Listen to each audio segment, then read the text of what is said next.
every Thursday morning through June 7th. The study takes place in the lecture hall from 10 a.m. to 11:30 a.m. and includes a weekly prayer and discussion guided by the Eucharistic Apostles of the Divine Mercy. The Cynical Formation Manual teaches us to gain deeper understanding of the message of the Divine Mercy as encouraged by the teaching of Sacred Scripture, Catechism of the Catholic Church, and the Diary of St. Faustina.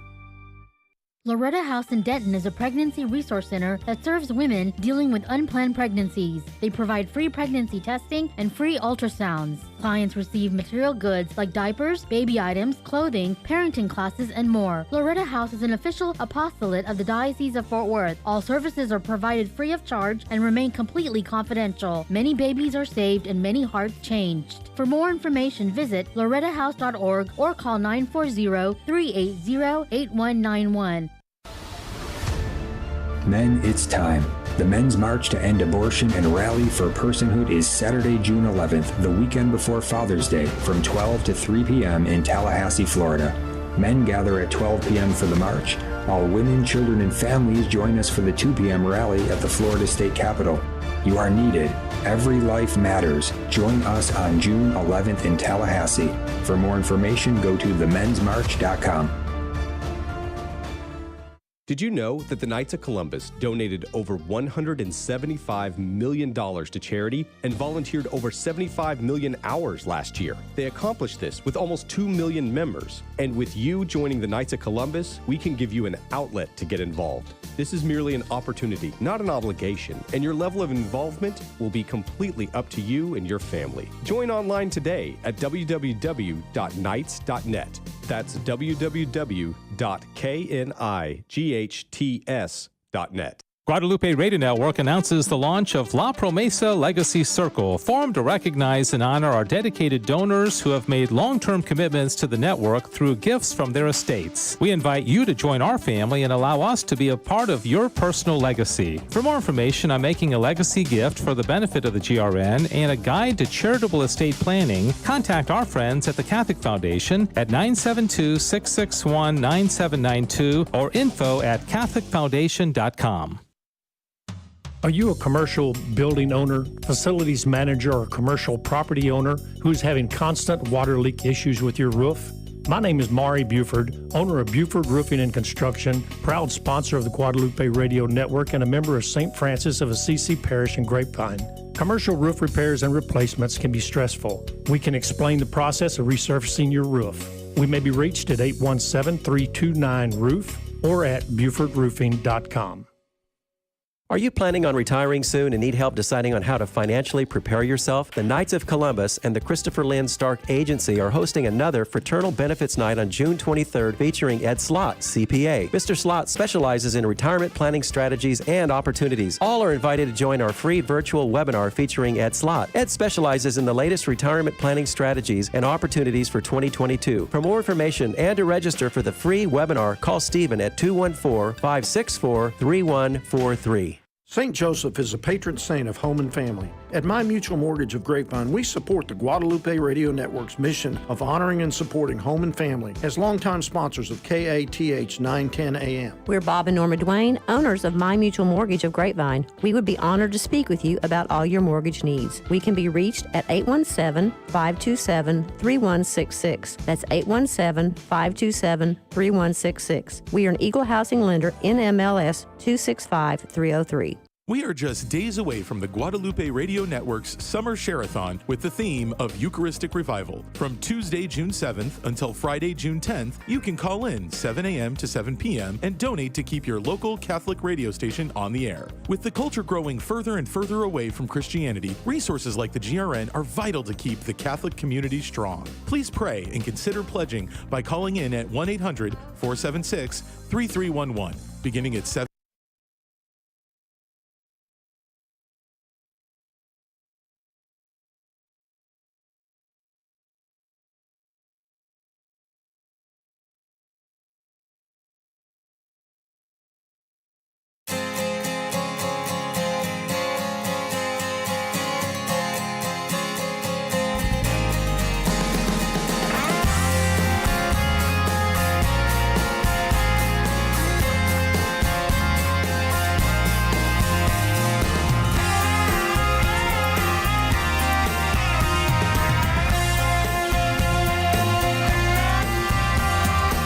Welcome to Back to the Father, a show about the journey of life focused on our final end, which is God Himself, our loving Father.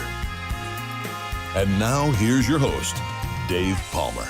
And hi, everybody. Welcome to this edition of Back to the Father. It's a show based on the teachings of St. Thomas Aquinas in his Summa Theologica. And we are glad that you are with us. We broadcast only on the social media platforms of the Guadalupe Radio Network. They still haven't put us on the radio. At one time, we were on the radio, but we are not on the radio now. But it's good to be able to see us and see behind the scenes. And we like your feedback during the program. We have a very interesting topic on the show today, as we have now entered into the month of June. And to much of the popular culture, this is what they call Pride Month. And so we are kind of provocatively talking about what would St. Thomas Aquinas think of Pride Month, as it is commonly known in the culture. You see the rainbows and the flags and the parades all over the place celebrating basically the LGBT community and lifestyle. And to some people, it's great, and corporations are on board and this and that. To a lot of people, it's pretty annoying. And June has become kind of a strange month for a lot of us, including myself. So I wanted to see what would St. Thomas Aquinas say about Pride Month if he lived in 2022. And be sure to comment and give us your feedback, your questions on any of the social media platforms, Facebook, YouTube, or Twitter.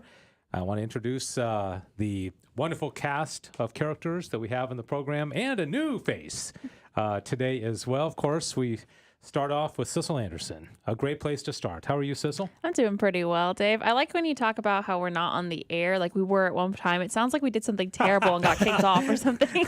Those glorious days. Yeah. I don't even know why I need to mention that we're not on the air. I mean, because it's kind of like, there's they don't have to like... It's not like the people on the radio are like, oh, yeah, he's not on the air. Like, say all the things I'm not. I'm not a doctor. I'm not an astronaut. Let's just say what we are. We are on the social media platforms. Thank you. I appreciate that. You're welcome. A nice hat. Thank you. Yeah. Thank you. It's a tiny hat. Yeah, kind of feel like it's a funeral hat, but it's okay. Yeah. Kind of Jackie O-ish. Yes, would definitely. You say? Definitely. Yeah. So cute. Any reason in particular you wrote that one? It was this or the chicken hat. The rainbow one? Oh, the chicken hat. No, rainbow. No, I basically was looking at the hats in my office, and I was like, okay, I've worn this one last week, this one the week before that. I have the chicken hat or this hat. So I went with this one. You're welcome. Tough decision. You're welcome. I didn't put on the chicken hat. Yeah. The chicken hat has only made its way one time. It has one time, yeah. All right. It's a one-trick pony. Yeah, that's right. And we also have Jonathan von Weber-Hansberg, 3 weeks in a row on the program. Good to see you. Still strong. Speaking of 3 weeks in a row, we are not going to be on for the next 2 weeks, because next week breaking is my record. You can still come and hang around and do a show if you'd like. Oh no, don't give him that power. Yes. But next week is a share-a-thon. I'm looking at the He's kind of, they're in darkness a little bit over there. And I am really big. they look like they're my little pet mice or something, don't they? Yeah, well, you have two people in the frame. They're dark. I'm large and in charge, and then Sissel is kind of... I'm normal. Yeah, you're kind of like the third little bear, or what was the one that just everything was just right? Goldilocks. No, I'm the mom. Okay, so you're too big, they're too small. I'm just right. Yeah, right. Got it. Okay, all right. Yeah. And Jonathan, how you doing? Good to see you. I'm doing great. I'm very tired today. Oh, yeah. Why is that? Oh, I took a new job working at a pizza place, and it has very long and late hours. Oh, okay. So, like how late? Midnight? Close to midnight, yeah. Tonight it's going to be midnight. Okay. It's going to... All right. Well, do you deliver pizzas, or what do you do? No, I just make them frantically for 7 hours at a time, and then leave and have a heart attack. Do you do the little spinny thing? I do, yeah. I learned how to toss it up and spin it. How many have you dropped? Wow. None. But I did make a really bad one by accident where it had almost no cheese, a ton of garlic, and pineapples. I misread the ticket. Has your finger ever gone through it? Oh, yeah, several times. Do you have to throw it away when that happens? No, you can just patch it back together. Okay. Yeah. Okay. Interesting. So I've always thought that fun. Interesting. Did it take a long time to learn how to do that? Like 2 hours. of frantic pizza making. Why is everything so frantic? Why can't you just chill and make pizzas? It's Jonathan, Dave. Well, because because one, it's me, and then two, because we get like 50 orders in at once, and it's just two underpaid employees in a hot room trying to make pizzas as fast as they can. They're really selling us on this pizza place. I know. Are you at liberty to say the name? Is it like a well-known place? It's a Mr. Jim's. Okay, Yeah. Mr. Jim. I hope your boss isn't watching. Actually, he listens to 9, 10 a.m. sometimes. Oh, he does. Well, thank goodness we're not on the radio. Did I mention we're not on the radio? No, he's a really great guy. It's a great work experience, I have to say. He's Catholic. No, he's Lutheran. Oh, okay. Listens to. Oh, wow, that's awesome. Yeah, very he's a good. cool guy. All right. Well, I hope this show gives you a little time to just kind of chill from the stress of Pizza making pizzas making. and standing in hot rooms with one other person. And yeah, but at least they're busy. They got a lot going on. Yeah, right? exactly. Okay. And next to Jonathan is a new face, and he is none other than William Kirkendall. The R is the R is sounded, but not non-existent. The Y sounds like an R. silent. Yeah, yeah. And the R It's just like kind in of the not in the Polish existent. language, a lot of times the W sounds like a V. Mm-hmm. You know? Yeah. Yeah. It's Polish? No. Oh. No. Dutch. Dutch. Yeah. Not No, Polish. I used to was know like, a girl wow, in it high didn't school. Her sound name like was Kavinya, but it was K-O, it was W, like Kavinya, but it was a W. Mm-hmm. So in your case, the Y sounds like an R. Yes. Okay. Exactly. So do you want to tell us about yourself? Yeah. So. It's the worst question to ask anyone, by the way. I don't know where to start. What are you supposed to say? Hi, I was born, I have 7 pounds, 2 ounces. Let me ask more specific Yes, questions, okay?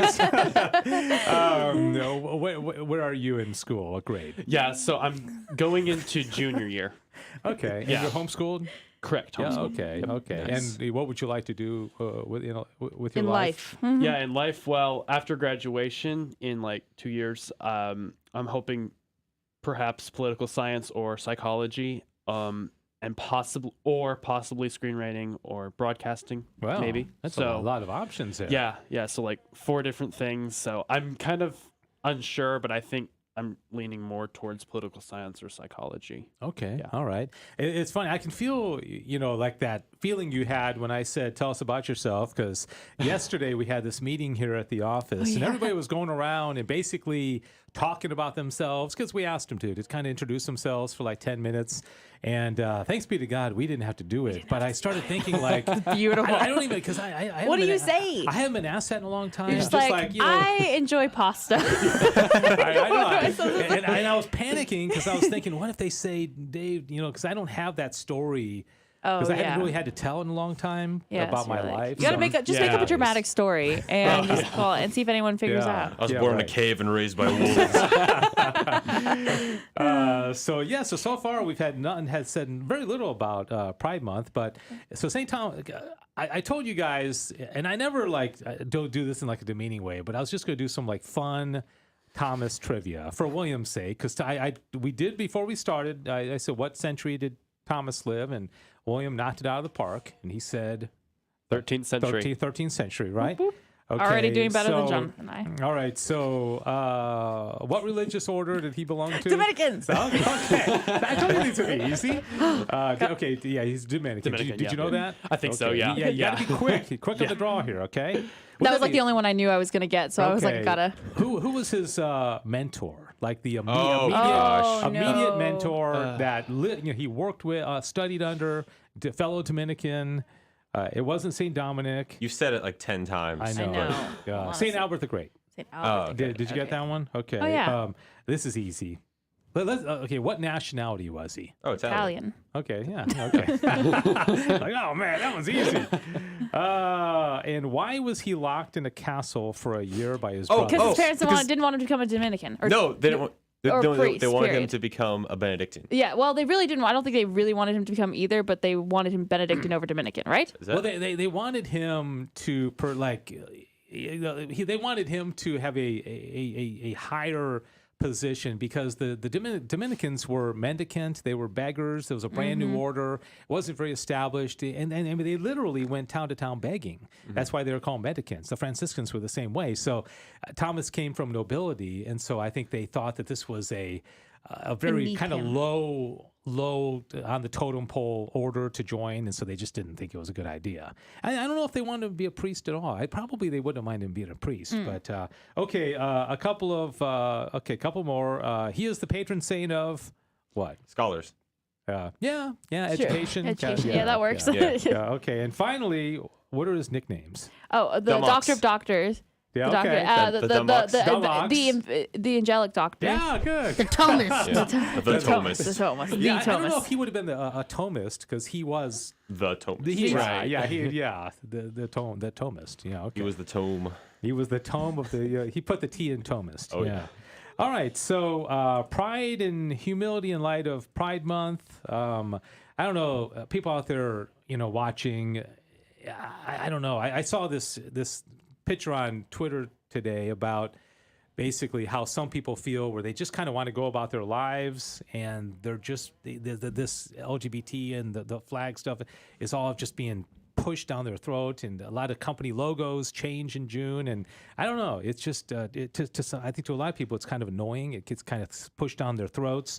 I know one person who was working at a fast food restaurant this week, a high school kid, and she was given somebody handed her the little rainbow flag, and I guess the employees were all putting them in their back pocket, and she was like, okay, thanks, I'll just kind of leave it here.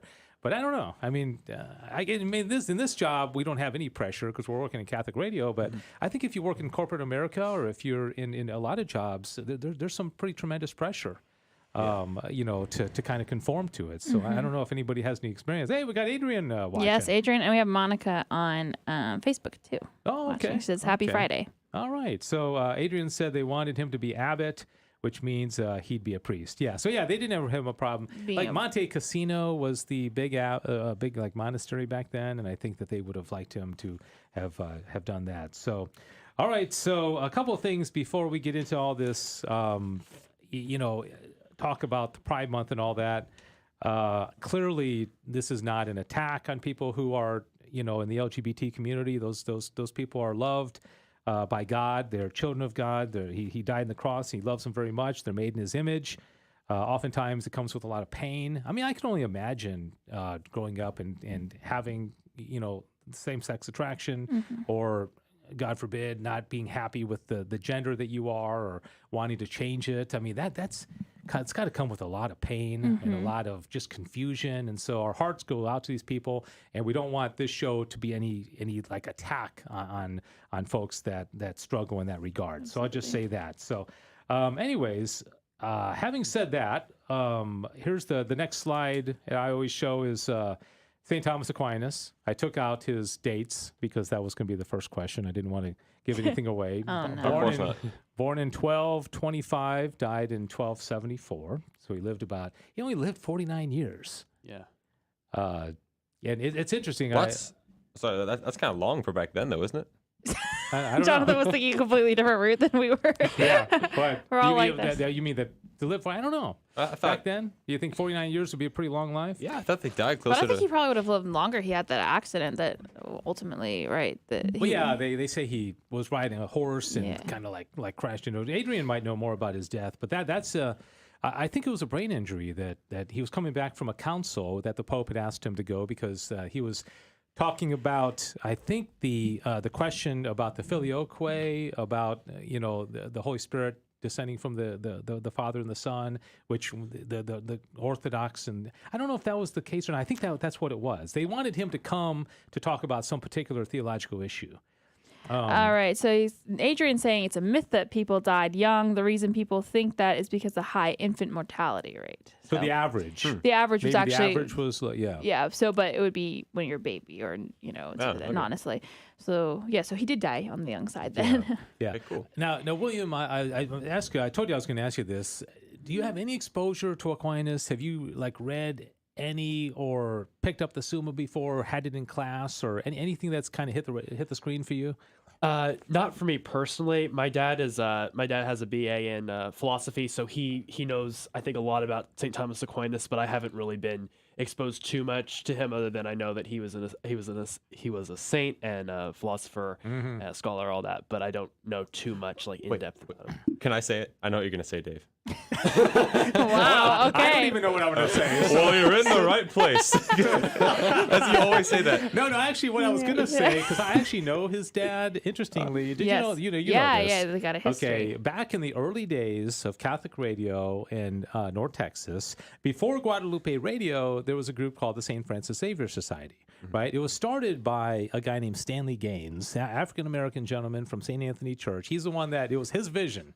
And he ended up dying, and a guy named Mike Murray took over as president of St. Francis Xavier Society, and I was involved in it. When Mike resigned, it was actually William's father, who I think briefly was the president.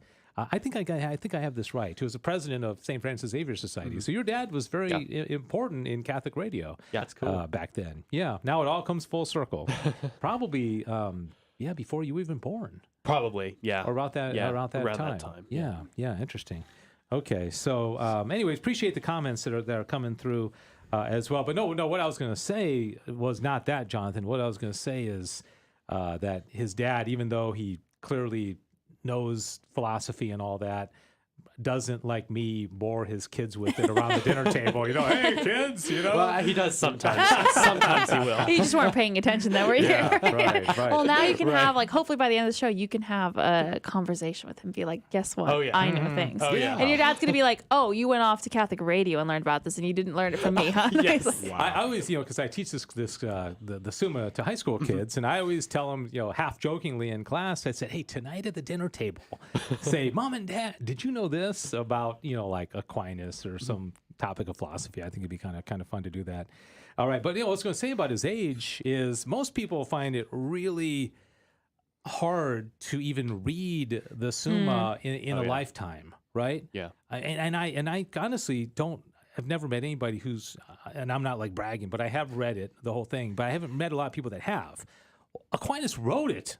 Yeah. I mean, imagine if it's that hard to read it, and you didn't have computers, and he also wrote another Summa, the Summa Contra Gentiles, and all the scripture commentary and all the commentary on I don't know how he did it, and still be a priest, still be hearing confessions, saying mass. I mean, absolutely phenomenal. I think there weren't as many distractions. It wasn't like internet and YouTube, and they just that helps a little bit. True, yeah. More focus. You ever think about what you could do if there wasn't so many distractions? I know, yeah. Or you could utilize, a audiobook version of the Summa and put it on 4x time, and you can listen to it faster. There you go. Probably wouldn't understand it, but you could listen to it much faster. I discovered that on YouTube where you can speed up the sound. I actually watched some of my own videos like that. I was like, man, I sound better when I'm talking faster. That's great. So, all right. So next slide, if you're following along at home. Okay, this pretty much defines. You see this one with all the rainbows and all that kind of stuff? Mm-hmm. And pretty much defines kind of what this month is kind of like. And I don't know. I guess I don't follow that many people on Twitter. I talk as much as I talk about it, invading our lives. I haven't seen a whole lot. Actually, in the grand scheme of things, I said it's been a little bit more toned down than usual. Think so? I don't know if it's just because it's still ramping up or because I was, June 1st came and I was expecting to have more of an onslaught, or maybe just who I follow and, on Instagram and things like that. But it is funny because, a lot of the companies change their logos, but they won't do it in certain countries. They don't change their logos. Like, oh, really? If Nike has Muslim countries, if Nike Russia is too. in a Muslim country, they're not going to change their logo. So like Nike, Iran is not going to be, Which basically proves that they're only doing it for money. Doing it for money. It's not a principle thing. It's not like, well, if this is who we are, and take it or leave it. Which is really ultimately so just showing that they don't care about the people, aren't loving the people. So, but I wonder how it's become successful, even from a money standpoint here. Clearly there aren't enough of people that are believe in the traditional teachings of the Catholic Church, because if 80% of the people did not like all this, they wouldn't do it, right? So they must think at least 51% of the people want it. you know? Yeah. Or at least the power brokers or something like that. Looks like a lot of comments. Oh, we got some. Got Victor. Hello. Victor's on. So Adrian, do you got it want to live. read some of the Adrian Yes, comments? absolutely. He says, St. Thomas on Romans in regards to the sin of Sodom, for if the sins of the flesh are commonly censurable because they lead man to that which is bestial in him, much more so is the sin against nature by which man debases himself lower than even his animal nature. Yeah. That's a lot of people will say that, hey, sin is sin, and we're all drawn to sin, and it's kind of all the same. A mortal sin's a mortal sin. And maybe from a punishment standpoint, I mean, if you die in a state of mortal sin, it doesn't really matter what that mortal sin was. But I think maybe what Adrian's getting at here is that there is a difference because some sins are unnatural.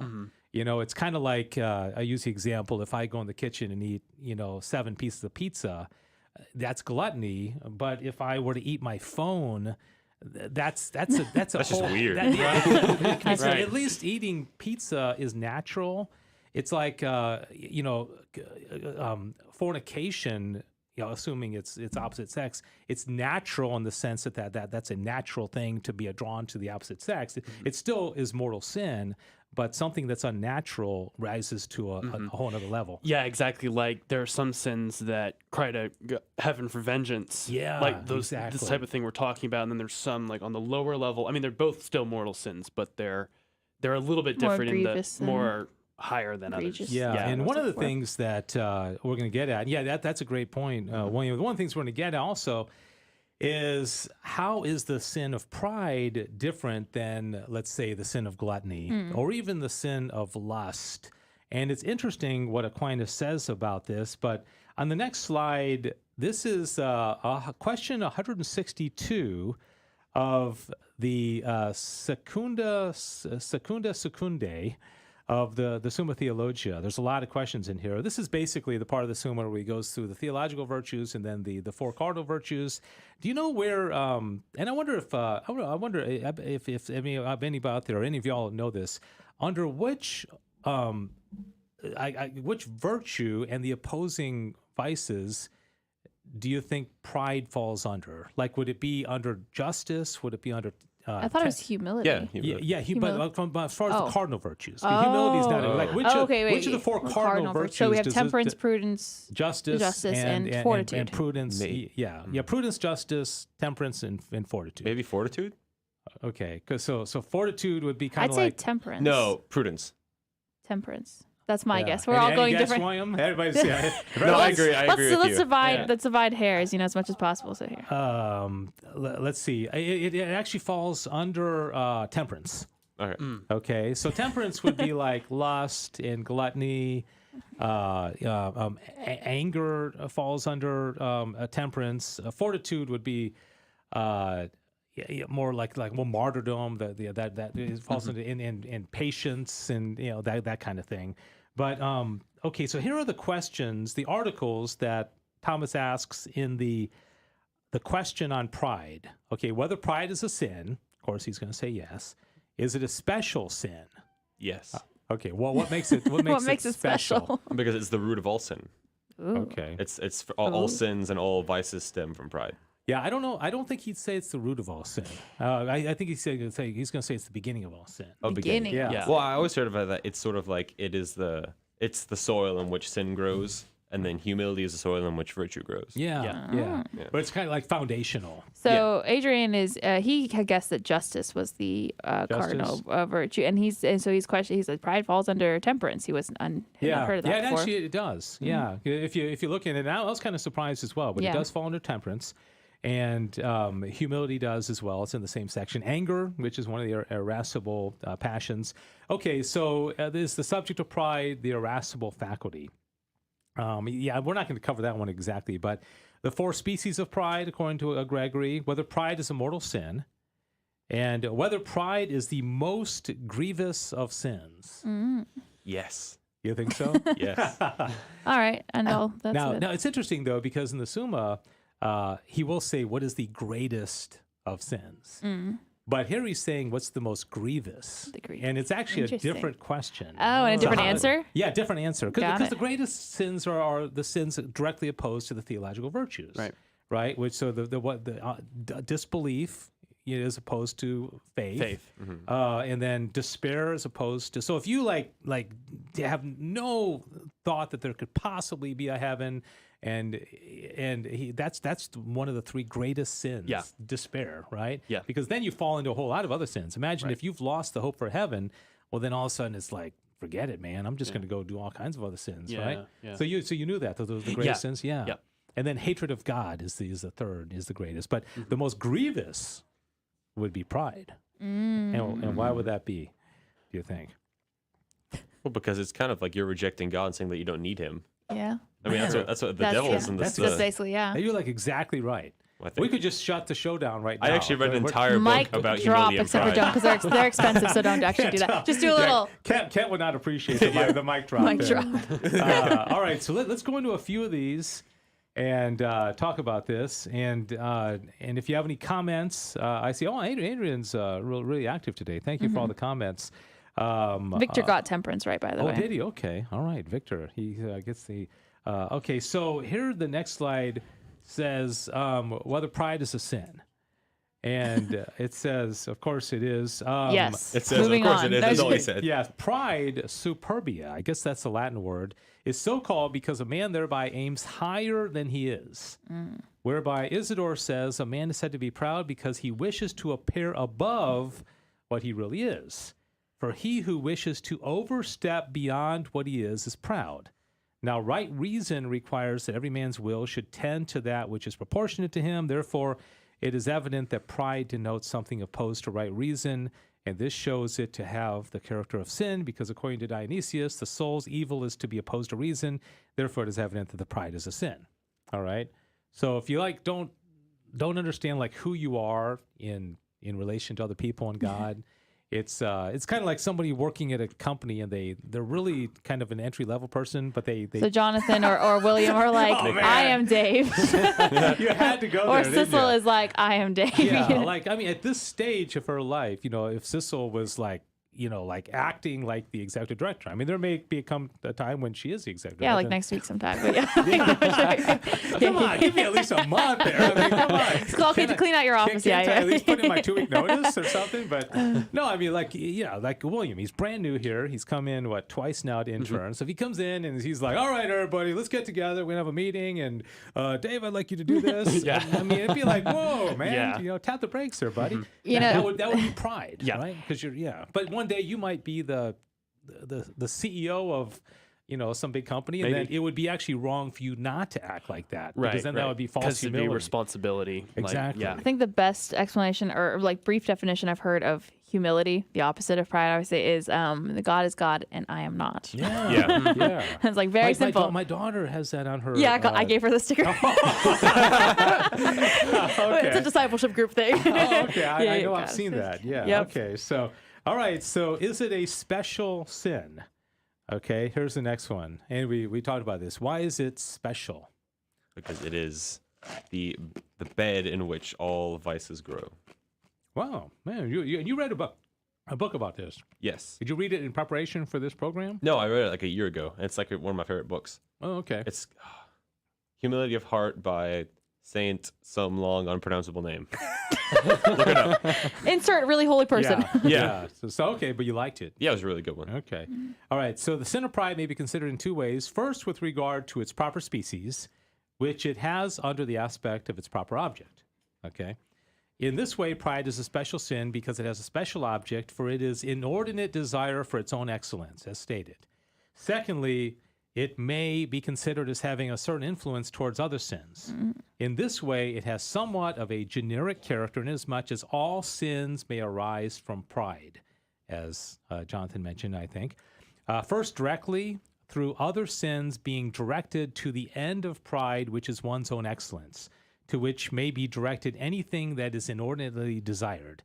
Secondly, indirectly and accidentally, as it were, that it, by removing an obstacle, since pride makes a man despise the divine law, which hinders him from sinning. You think about it, how often, I mean, at these pride parades, do you see signs with scripture passages or quotes from scripture or really any reference at all to God? I mean, All the time. Vulgarly, probably yes, but not. No, I see it a lot. People will have signs that are like trying to justify it by taking some really weird, out of context Bible quote. Oh, really? Yeah. See, I've never actually seen that. People, they do definitely do that from time to time, or maybe like judge not, or lest you be judged. Yeah, or pretty much. Like a lot of just don't judge me. Yeah. God says so. Yeah, interesting. Okay. So, is it a mortal sin? Okay, next slide here. Pride is opposed to humility. Now, humility properly regards the subjection of man to God, as stated above. Hence, pride properly regards lack of this subjection insofar as man raises himself above that which is appointed him according to the divine rule or measure. It's interesting because we've talked before about how Aquinas always likes to order things. Like there's the seraphim angel, and then you got the regular angel. There's always a hierarchy. And he will say that inequality is a good thing. Could you imagine if everything in the world was equal? Like we were equal to like a cricket? Oh yeah. That'd be rough. Yeah. I don't like crickets. You'd have some pretty smart crickets. Or a cockroach. Oh no. I mean, everybody's talking about equality, and of course, to a certain degree, human beings are equal. But, absolutely. But there is not really equality in the world. You know what I'm talking about? Yeah. There's not equality in businesses. Can you imagine if everybody had the same position? I mean, and nobody was in charge of anybody else? Yeah. It's crazy. Yeah. Be a disaster. We have no interns. Or militaries? No interns to go get us water. Like no North Texas assistants to go get us donuts. To totally humiliate the interns. And, all right. Are we missing any comments? I just got a couple. First off, we have a new listener, first-time listener, Jeff, is joining us, and he says, good afternoon. So good afternoon to you, Jeff. And also, Adrian says, Sissel taking over, can't wait. And I said, yeah, let's go. It's like a growing movement, isn't it? I think I was also running for presidency in like a couple of years too. I think that was another the GRN? No, of America. Oh, okay. Nice. Anyhow, and then Victor said, I wouldn't be surprised to see a sign, he's talking about at the Pride parades, that said, love is love and God is love. Yeah. That's another common one. I've seen that one. But love is not a scripture passage, is it? I mean, it says God is love. Yeah, God is love. So they're just, it's not quite an equal equation going on there. Yeah. But because I mean, love is love. That's like saying, apple is apple. I mean, it's obviously love is love. It's like the equal sign, right? But what they mean is all love is equal, right? Mm-hmm. And that's not true. I mean, because I love my kid differently than I love my wife, right? I love, so the love is not the same, anyways. All right. Anything else from again, a pretty good number of comments. Yeah, out we there are. Today, so thank you for that. He apparently Adrian said I can run for president. He's going to be king. I'm sorry. Actually, on second thought, I'll run for queen. You can run for president. You're running for queen. Running for queen. How does one become a queen? Do I need to go find a king to marry? That's like Father James, who came in today, said about that T-shirt that said "Vote monarchy." Yeah, vote monarchy. Yeah, that's very funny, isn't it? Yeah, it is. It's very ironic. It is. Good. Kind of. Yeah, we actually have 8 people watching on YouTube, Dave, on the GRN YouTube.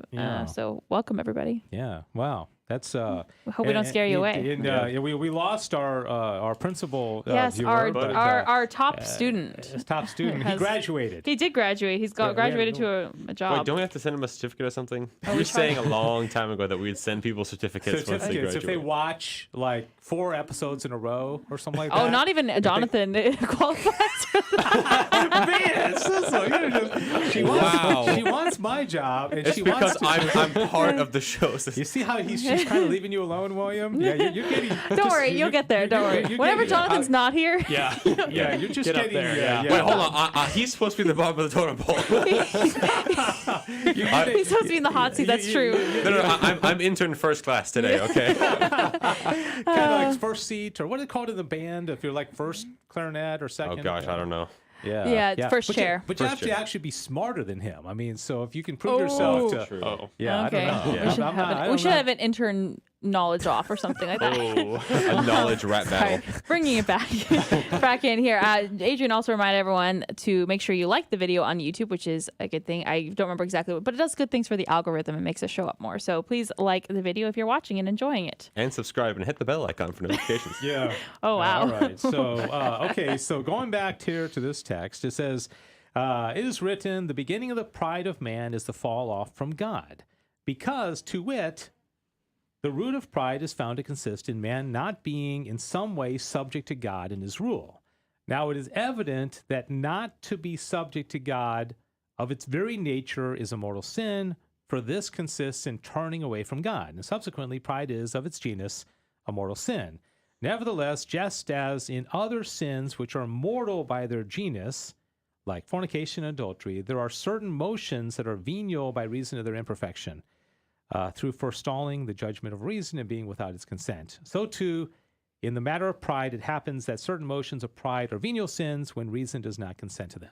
Okay, so difference between venial sin and mortal sin. Okay, so you might have like a little bit of pride, but like if I thought that I was better than you guys, which, sometimes in my private thoughts, I do think that. I'm being honest. No, I'm kidding. but not to the point of like rejecting God. So it could be like everyone draws a picture and you're like, I think my stick figure is a little bit better than your stick figure, but that wouldn't necessarily constitute as a mortal sin. Yeah, right. Because you're not like denying subjection to God. You're just thinking on a human level. Well, I'm kind of it. I have a quick question. This is something I've wondered about. So, what about? Because I know there are other kinds of prides. So, as you know, judging by my shirt, I really like Texas a lot. Oh. And I am legitimately concerned that it is the best place in the world and that it is objectively better than other places like, say, California. Now, I have a friend who says that is prideful and sinful, but I don't think it is. I would agree. Because it's the truth. Because you're not rejecting God. Yeah. Right. If you were to say, I love Texas, it's the greatest state that God has ever allowed to exist, and you're seeing it in light of your belief in God, which raises a question. I mean, does everybody at a pride parade say, I reject God because I embrace and I celebrate this, this sin? I mean, so you know what I mean? I'm sorry, William. No, it's okay. Some people may not know any better. Like, I'd say probably a good majority probably don't know what they're doing is really sinful, so it's kind of just ignorance more than just deliberately participating. Excuse me, we have exciting news. We have a friend from Ireland watching right now. Is that right? Ireland. And is it my mother-in-law? I don't think so. Determined to be Catholic. I think it's DeCrevy. Determined to be Catholic. I'm sorry if I mispronounced that. Was this the one who was on Catholic Drive Time? Yeah, I think so. Adrian can tell us if he's still here. It's this thing when you... By the way, Adrian says, I don't think I'm better than y'all. I know it. Someone needs to go to confession. Sad. Yeah, so I mean, if Adrian really thought that he was like better than us, I don't... Would that be a mortal sin? I mean, but if he said like, I'm not going to go to mass because even though God wants me to, and that I think that's mortal sin because you're rejecting God while you're. So I think to William's point, some of the people at the pride event may, through invincible ignorance, not be sinning mortally or even in actual sin if they don't know it's a sin, but they should, right? Yeah. But anyways, I'm sorry. So what I was going to say is that I actually wondered about the, like, I know I'm better than you. Not that I'm saying that I think I'm better than people, but so humility is truth. That's what I've heard that people say. Humility is truth and pride is a lie. So say that you walk up to someone and they are, like this terrible sinner, like a prostitute or something like that, and they know it's sinful. Now, naturally, you would want to be more feel bad for them because they found themselves in a situation.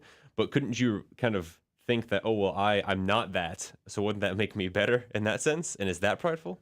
Wasn't that story in the Bible where the Pharisee was like, "Thank you, God, for that I'm not like this guy." Remember that story? Yeah. Where the other one just beat his breast and said, "Yeah, I was in the corner, God, and have mercy on me." Yeah. So I think it kind of sounds a little too much like that. Yeah. Where if I saw a prostitute, I might say, thanks, there, but for the grace of God, go I. And I'm not in this particular mortal sin. Yeah, just more like thank God that you're not. But from a dignity standpoint, that man or woman who, depending on their sex, I'm not any better than them, right? Yeah. Right. Yeah. And Victor said, what about I'm holier than you? Yeah, that's kind of the same idea, Yeah. Yeah. Right. Okay. So kind of same concept. So, all right. So what's the deal with the Irish person? This was the guy who was on Catholic Drive Time the other day. Yeah. Irish person. I'm sorry. I don't. I married an Irish woman. Okay. And Irish person.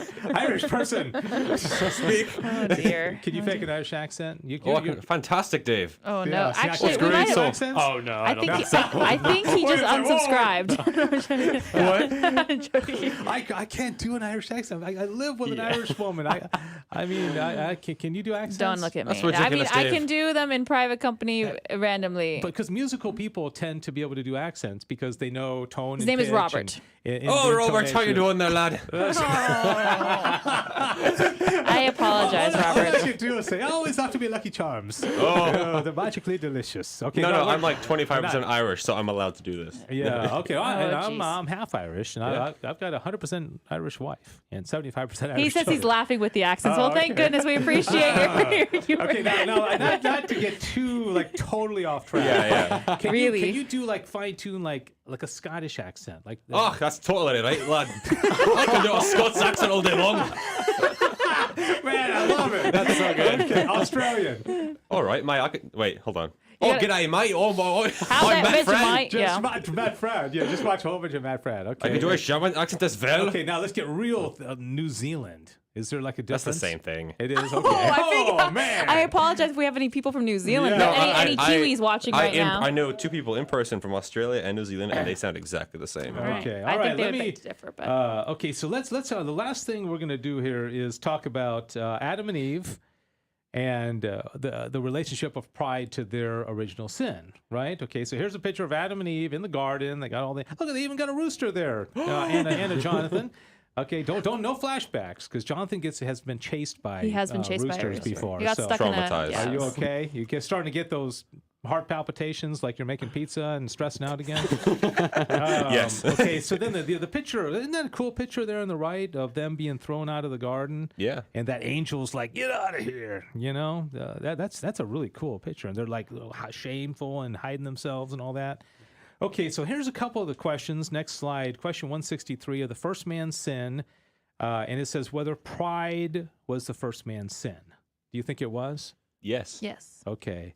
So why could because they ate an apple and they weren't supposed to, why could intemperance or that they weren't supposed to eat that apple, but they did. I mean, could they? Well, because it wasn't the apple. I mean, the fruit, whatever the fruit was, it wasn't that. It was because the serpent was like, oh, well, if you have this, you will be. God is hiding this from you. Yeah. You'll become like God. It wasn't like they were like, oh man, that piece of fruit just looks so much better than that piece of fruit. Yeah. I mean, that it definitely could have been something, but that's not what happened. The serpent wasn't like, look how juicy and delicious this fruit seems is. kind of petty. Like that would be the cause of original sin. Considering they're in a garden full of fruits, yeah. that would be ridiculous. Yeah. All right. So was pride the first man's sin? The first man's first sin. Okay, a lot of firsts there. Now, man was so appointed in the state of innocence that there was no rebellion of the flesh against the spirit. That's really interesting, by the way. Wherefore, it was not possible for the first inordinateness and then the human appetite to result from his coveting a sensible good, to which the concupiscence of the flesh tends against the order of reason. It remains, therefore, that the first inordinateness of the human appetite resulted from his coveting inordinately some spiritual good. Now, he would not have coveted it inordinately by desiring it according to his measure as established by the divine rule. Hence, it follows that man's first sin consisted in his coveting some spiritual good above his measure, and this pertains to pride. Therefore, it is evident that the first man's sin was pride. Okay. Yeah.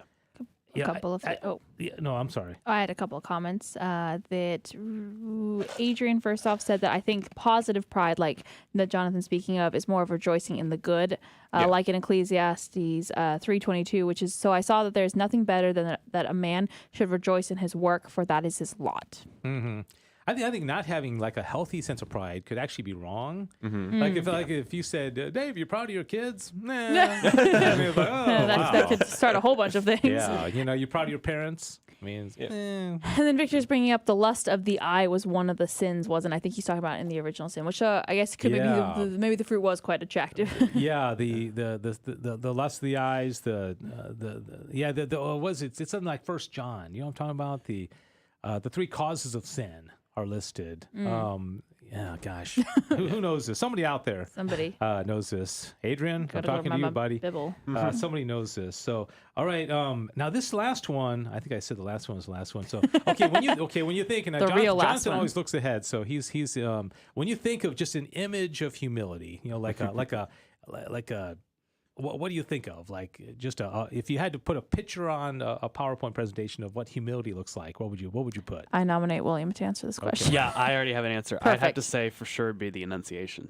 I mean, when she humbles herself that's to beautiful. be the mother of God. Yeah, for sure. Yeah. Now, interesting, because I'm thinking that's an interesting comment. Because I'm thinking like the mother of God is like, whoa, that's like how how do you see that as humble? Because it almost would be in some ways the opposite. Like, man, I'm like the mother of God. You chose the right person.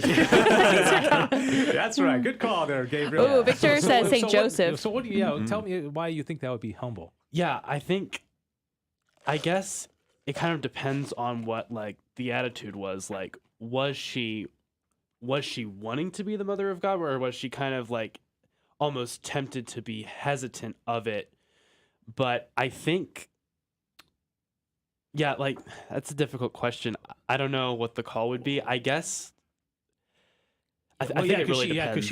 Because I think her disposition would have been very humble, because she probably would have thought, because Sissel saying tongue in cheek, like, hey, you picked the right person. Right. But my soul magnifies the Lord, and my soul rejoices in God, my and Savior. the other thing, so that whole Magnificat was very humble. Right. How she responded. Yeah, and the other thing is, it's pretty obvious that she couldn't really have had pride because she was born stainless of sin. So there was no chance she could have been prideful, even if she wanted to be. Right. Yeah. All right, here's the image I thought of. It's like this guy's reading scripture, and it just cuts to the heart, and you just kind of feel like, man, I'm not worthy. I'm not, that's the anyways the picture that I think of when I think of humility, is that it's just like gratefulness, unworthiness, kind of like maybe Our Lady would have felt at the time of the Annunciation. So I find this is interesting. Thomas says whether humility is a virtue. And he says, for those appetitive movements, which are a kind of impulse towards an object, there is need of a moderating and restraining moral virtue. And I think this is where it comes in, like this whole thing about Pride Month. While for those which are a kind of recoil, there is need on the part of the appetite of a moral virtue to strengthen it and urge it on. Okay, wherefore a twofold virtue is necessary with regard to the difficult good. To temper and restrain the mind, lest it tend to high things immoderately, and this belongs to the virtue of humility, and another to strengthen the mind against despair and urge it on to in the pursuit of great things according to right reason, and this is magnanimity. Okay, so if you're too resistant to do things that you should do, so humility basically tempers us when we have a temptation to go too high, or to put ourselves in the place of God, to not see sin for what it is, and I don't know. It is basically seeing ourselves in the proper kind of relationship with God. And like, I think Sissel summed it up pretty well with that sticker. God is God and I'm not. Yep. Pretty simple. Yeah. All right. A couple of comments to catch up on real quick. Adrian did help us with that. He said, lust of the eyes and pride of the life. And then Victor was saying for his image of humility, he said St. Joseph. Oh, yeah. Another good one. And then never spoken scripture. I mean, yeah. And Adrian said, he's quoting from St. Luke, because he hath regarded the humility of his handmaid in regards to Mary. So, spot on, in other words, William. All right. Very good. So that pretty much does it. Any final thoughts about... I have one. I just want to recommend that Humility of Heart book. I'm going to try and pronounce his name so you can try to find it, because there are two different ones. Okay. I'm going to butcher it horribly. It's Humility of Heart by Father Cajetan Mary de Bergamo. What was the name of the book again? Humility of Heart. I think I'll just put that in there. Yeah. My search engine. Yeah. It is. I mean, it's one of the best books on any sort of theology I-I've read. To be honest, it's very much a break you down very harshly and then build you back up kind of book. Wow. But it's really, really good. Yeah. I just found it and I'm putting it on our. You can order it for everybody on the show. Yeah, with the company card. All right. definitely worth it. Well, now we're going to move into the next phase of the program, and typically Sissel is the one that introduces this. And by the way, thanks for all the comments. It's really good to have so many people actively participating in the program. Before we move into the first section, can I just? I was like, wait. Hold on for that. Hold on. I just want to remind everyone who's watching right now that if you aren't already on our email list, to please join it, and I'm going to link that in the comments as well. Every Friday morning, you'll get an email just talking about what our subject is going to be, and just a reminder to tune in at 2:00. So I will link that, and please join. But don't tune in the next 2 weeks because we're not going to have a show. So you also know when we're not going to have a show. I mean, you can kind of just block off this hour and just kind of sit around and say, boy, I wish the show was on. Or you could pick up the Summa, go online and read a couple articles. It's kind of fun. It is, yeah. So, all right. So any other? No, I'm good now. So we go ahead and transition into the next. All right. All right. It's that time of the show where we give Dave Summa to think about, and he gives it right back. Man, that was good. Thank you. Thank you. I looked into the Diane, camera and well everything. Played, Diane. Thank you. Good timing there. Yeah, we've had some times when the timing wasn't exactly, or Sissel wasn't ready, or Diane fired off a little too soon. Sissel was laughing and couldn't get her words out. Yeah. Okay. So, William, this is a time when we do trivia. And I'm guessing you didn't bring trivia with you. No. Don't feel bad. I didn't either. Basically, So you got our nothing? first chair intern failed to tell our second chair intern. Hey, intern first class. Okay. Do you know how much you could have totally shown him up and say, oh yeah, I actually did bring some trivia questions. Yeah, Dave would have So promoted you. in next show you'd be sitting there. Oh, really? Yeah, Jonathan. You have my job. That's what we Jonathan could do. would be out in the hallway. Depending on who has better trivia, we can bounce them back and Just forth. make us fight. Yeah. We get him a dunce cap. And then how does the dunce cap relate to St. Thomas Aquinas? Do you remember that? Oh, didn't they make him wear? Did we discuss that on the show? I think I remember you talking about that. Oh, Yeah. okay. Well, I was going to say no. The But Franciscan John Scotus, who came up with the formula for the Immaculate Conception. Well, the Franciscans and the Dominicans were always kind of battling each other intellectually back in the Middle Ages, and there was a lot of like intellectual disputes, and so this guy Duns Scotus, I guess some people thought they'd make fun of him, and so they made a dunce cap named from him. Well, he's actually he's not a canonized saint yet, but he's actually a pretty bright guy. But if you ever think of a dunce cap, it comes from John Duns Scotus. That's where it comes from. Yeah, Duns, Duns Scotus. All right, now you know. So, Sissel, I guess you and I are the only ones with trivia today. I guess so. We're just Assuming you do have trivia. Yeah. Okay. All right. You want to go first? Okay, sure. So I have been working my way through the Ultimate Catholic Trivia book that I found in my home, which has been quite helpful. And today my theme kind of is mostly about the Mass and Holy Days. So it's going to be a lot about names of things in the Mass. So, okay, Jonathan, you have altar served, yes? Yes.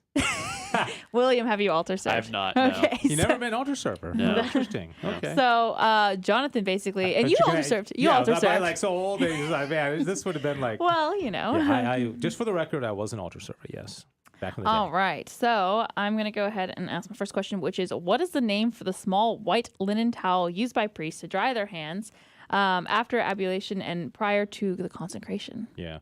This sounds like one of the questions from Fear and Trembling on Catholic Drive Times. So I bet you Adrian's going to know a lot of these. Maybe he has the same book. Yeah, that's probably where they get it. So the little cloth that they use. I just realized I should probably know how to pronounce some of these things. Yeah, these are too hard. I want like multiple choice or something. No. No. I'd have to come up with words that would make sense. It would be like big complicated name. You'd actually have to put some cloth effort towel. into this, wouldn't you?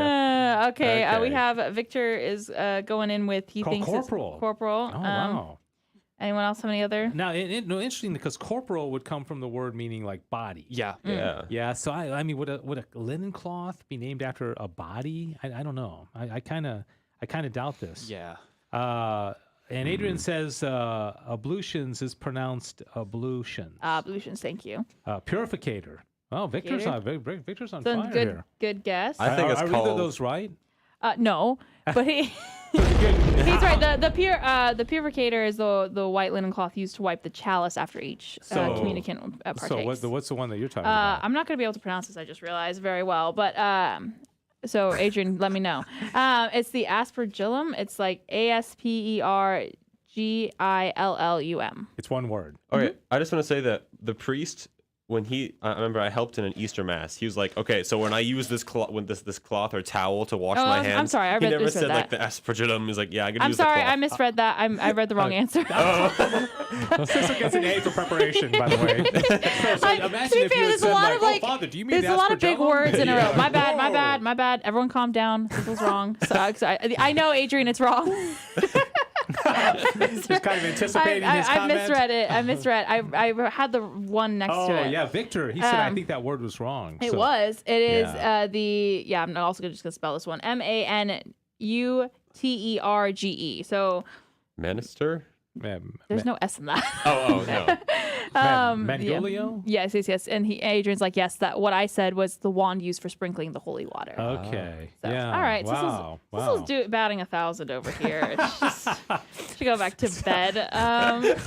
You see, you don't even know which ones you're going to ask. You're just randomly picking. I have little paper clips, so my paper clips got confused. Yeah. Oh, my gosh. The paper clip. Yes. Oh, man. You know what? Okay, fine. This one I think y'all can get, okay? All right. This tradition was started during medieval times when the eating of eggs was forbidden during Lenten fasting. What is this modern tradition? What? Not eating eggs? Not eating. So this tradition, whatever you're going to say, was started during medieval times when the eating of eggs was forbidden during Lenten fasting. What is this modern the use tradition? of eggs for Easter? Because it symbolizes new life, and also it's like, yay, we can eat eggs again. Yeah, kind of, but be more specific about what do you mean utilizing eggs? What do you do? Like use them as decorations. Oh, coloring eggs? No, it's not. It says Finding? eating of eggs, just eating of the just eggs. eat eggs. On Easter. Thank you, Diane. Okay, one last one. Okay. Oh, no. Okay, yes. Okay. I think y'all can get this. Rank the following holy days, beginning with the most important. So feast, memorial, and solemnity. Memorial. Oh, feast. No, solemnity is top. Yeah. Feast is second, then memorial, third. You are right. Yeah. Go, Dave. Where's the mic? I want to drop it. Drop it. All right. Well, All right. I tried. Next time I'm going to make sure I can actually read the answers before I get All right. And what is the highest solemnity of the liturgical calendar? Easter Sunday. Very good, Good William. job. Yes. Very good. All right. So mine's a little more straightforward, I guess you could say. And so what we're going to do is we're going to go around the horn, okay, starting with Sissel and then Jonathan and then and Diane, you're going to not be in this one, okay, because there's not that many answers. So you can watch from afar, okay? And laugh at us as we get it wrong. Because Diane sometimes will open up her mic and just kind of go with it. Diane knows a lot of these answers. Okay, what we're going to do is the 7 deadly sins. See, because I like to stick with the theme. Okay, so okay. You got 5 Fried much. Underhanded comments. You got 5 seconds, and if you don't say one, you're eliminated. Okay? So you can say your first one. Pride. Okay, so now you got your. Gluttony. I'm sorry. Gluttony. Okay. Lust. Very good. Sloth. Very good. Despair. Nah. Oh, come on. Okay, so you're eliminated. Envy. Oh, no. Very good. No! That was what I was going to say. Okay. There's one more, right? So Just two more. Anger. Yes, and now back to you for the win. Covetousness. Covetousness. However you pronounce that. That'd be basically the same as envy. There's one more that nobody's gotten yet. Oh. Envy and covetousness would be the same thing. Oh, Okay. I think I know what it is. Okay, so right now you've each gotten 3. Was pride mentioned? Yes. Yeah, that was the first one mentioned. Let's see if anybody. Okay, there's one. As soon as I say it, you're going to say, of course. Can anyone go? Yeah. Did we say greed? Greed, yes, very good. Yes, greed. You lose track of it really quickly. Yeah. Okay, so there are 7 opposing virtues to the 7 deadly sins. Okay, so now we'll start with William and go around. Okay, these are not maybe as well known, but they basically counter each of these. So go ahead. So humility. Humility, very good. That's one of them. Purity. Chastity. Well, chastity. I'll take chastity. Okay. Sorry, I was reading the comments. I didn't pay attention to what we were saying. What are we doing? You were actually doing your I was job? doing my job, but I was like trying to catch up with I'm sorry. What were you doing? It's this thing we do at the end of every show called trivia. No, these are the 7 virtues that oppose the 7 vices. Oh, and so far, humility and chastity have been named. So what are the other ones? You have 5 seconds. Hold on. So you are the reigning champion of, you know the 7 deadly I'm sorry, sins. my brain's not into Not it. anybody, Yeah, so, I okay, think I'm going to have Diane. to pass my turn this time because I can't think. All right, back to William. Joy. Oh, that's a good guess, but no. Okay, so if Jonathan gets this, he goes from worst to first. Oh, yeah. You haven't said anything yet, my dear. Okay, hold on a minute here now. Okay, let me think now. We think of some sins, then we think of some... Yeah, you got to think of the opposites. Yeah, so you got temperance? Yes, good. The I opposite wasn't of thinking- gluttony is I was- temperance. Okay, so now if anybody wants to jump in and... Let me see if anyone's commenting. Okay, what would be the opposite of sloth? So what's the word? I don't know. Prudence? No, it's I don't know, like getting work done. Diligence. Diligence. Okay, I was like getting work done. What is the Not being lazy. Getting work done. Yeah. What would be the opposite of wrath or anger? rather Meekness? Yeah, it's a good guess. This one says patience. patience? Oh, Yeah, patience. patience. Yeah. Mhm. Okay. It's really bad that we know all the sins, but not the virtues. Guys. This is really the bad. opposite of greed. Is contentment I think it more like well, it says charity. charity? Okay. But I think more like liberality. You know, Mm. so if you're liberal with your money, then you pass it out. And then the opposite of envy, they have kindness. So, wow, all we right. could have just gone with kindness, guys. We didn't. Well, it's right about closing time. I do want to say, William, boy, you just stepped right in, and you know, you're very natural. So thank you for being on the program. Yeah. It was good to have you on. So thank you. You contributed well, Jonathan. As always, good to have you. Thank you. Yeah, enjoy making those pizzas. I will. Till midnight. Till midnight tonight. Yep, pray for me. I'm going to picture you in this little hot room with one other guy. My pizza cap. And stressed out. Yeah. It's a good visual. I'm going to show up at that pizza place one day. And then tomorrow night's prom. Oh, yep. Yeah. All Lots right. of stress. And I'm not going to get home from that until like 1. Why would prom be stressful? Well, because it's 4 hours of awkward dancing. I told him he just needs to not be awkward and swing dance. If only and it make were it that easy just to not be awkward. And again, not to get too personal, but you have like a girlfriend, right? Yeah, I do. So I why mean- would it be awkward to dance with a girlfriend? Well, it's because we only dance together during the slow dance kind of time. That's awkward. No, that's not as bad. It's just the awkward, like, just doing this for like 4 hours, basically. Well, I told him just don't do this. Yeah, But that's what everyone's doing. why don't you just sit on the side and talk? Because I mean, then my girlfriend looks at me disapprovingly. I think I better. I can't win. I better close out this show. All right. I hope you have fun. And again, thanks, William. Absolutely. Thanks, Diane, Sissel. Of course. Fun show. Thanks, everybody, for watching. Absolutely. We'll see you in 3 weeks. Don't forget about us, okay? We'll be back. God bless you.